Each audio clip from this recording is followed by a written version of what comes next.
Paz do Senhor a todos, que Deus possa estar abençoando a cada um. E nós vamos continuar hoje a sequência que nós estamos fazendo aqui do estudo do livro Mensagem aos Jovens.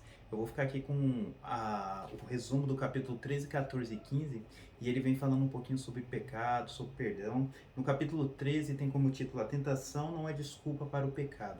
Então, irmão, a gente vem trazendo aqui que, independente de nós termos uma comunhão muito boa com Deus e acharmos que nós temos uma vida espiritual muito boa, isso não é desculpa para a gente não ser humilde perante Deus e tomar cuidado para não sermos pegos pelas armadilhas de Satanás. E ela traz também aqui o exemplo da história de Moisés, que ele teve muitas provações e ele também teve mais provações que qualquer pessoa que vai existir aqui nessa terra, né?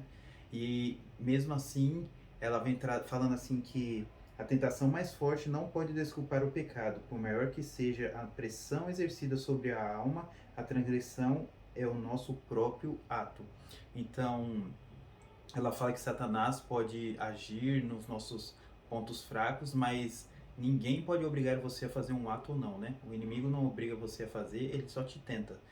E cair no pecado é tudo culpa nossa, né? Mas ela vem falando aqui também, por mais severo e inesperado que seja o ataque, Deus nos proveu auxílio e em sua força podemos vencer. Então, através do contato com Deus, nós podemos vencer qualquer provação que nós sofrermos.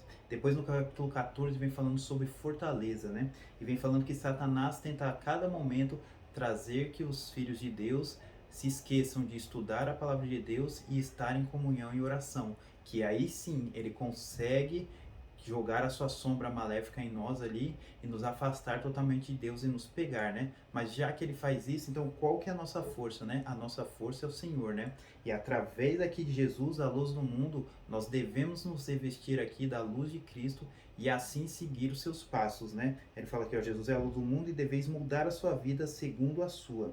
Então, só através de seguir os caminhos de Cristo, ter o caráter de Cristo, nós podemos ter a força aqui. E a força de quem? A força de Jesus, né? A força de Deus.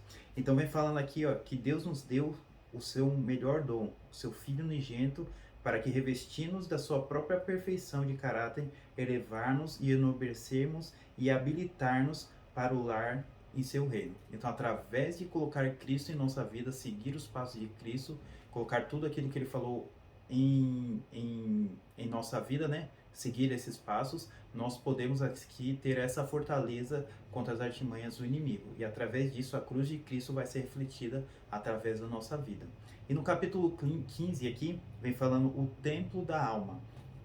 Então, aqui fala que a comunhão com o maior mestre que o mundo já conheceu fortalece o entendimento, ilumina a mente e purifica o coração, eleva refinamente e enobrece todo o homem todo, né? Então, a melhor contemplação que nós podemos ter é com a palavra de Deus. E isso é de engrandecimento total para nosso corpo.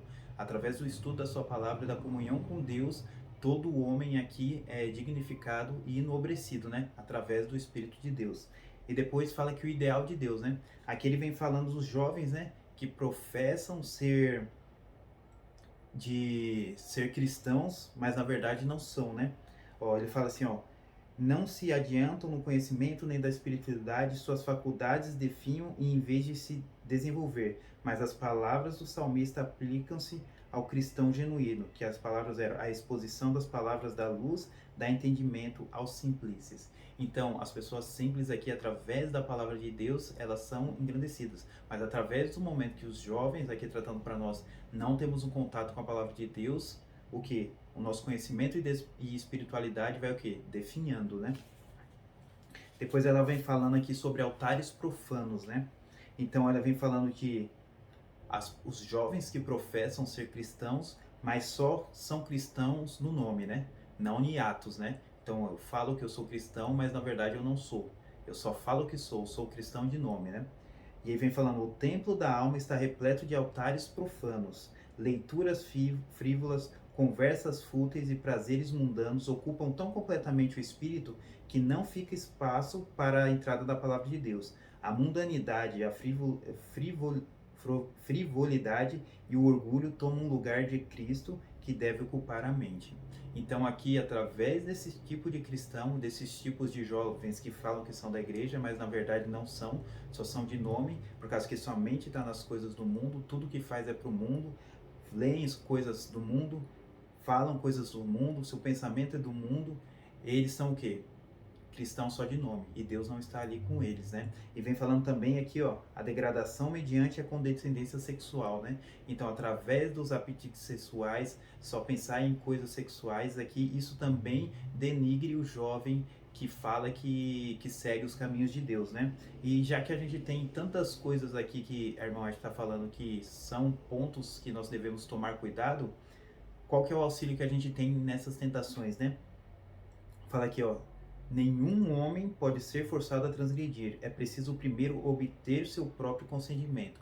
Então nós temos que tomar o quê? Cuidado, por causa que somos nós mesmos que desejamos e caímos em pecado. Ninguém força a gente a isso, né? Mas a tentação, por forte que seja, nunca é desculpa para o pecado. Os olhos do Senhor estão sobre os justos e os seus ouvidos atentos ao seu clamor. E para terminar, ela deixa aqui, ó, para cada um de nós que caiu em alguma coisa, né? Se estamos aqui nesses estilos de cristãos que não são verdadeiros, que possamos refletir, que Deus fala assim pra gente: se você caiu em pecado, então sem demora procura Deus e a misericórdia e o perdão. A misericórdia ainda é oferecida ao pecador. O Senhor nos chama em todos os nossos extravios. Voltai, ó filhos rebeldes, e eu curarei as vossas rebeliões.